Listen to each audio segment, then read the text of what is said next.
kita masih mampu. Dan apakah yang masih kita nanti?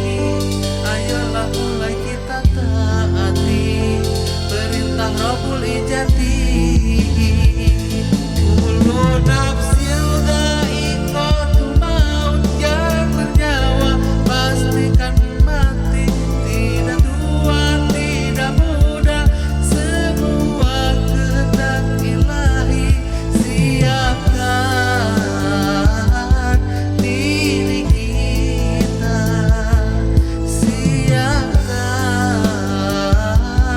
amal kita. Janganlah sampai kita terlena dengan tipu dayanya dunia, karena itu sementara. Ingatlah masih ada akhirat.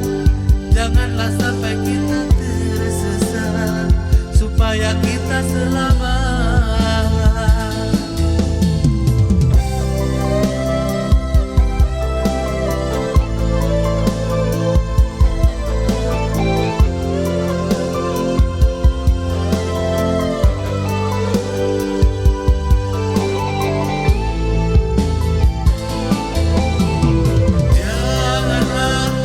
Janganlah sampai kita terlena dengan tipu dayanya dunia, karena itu sementara.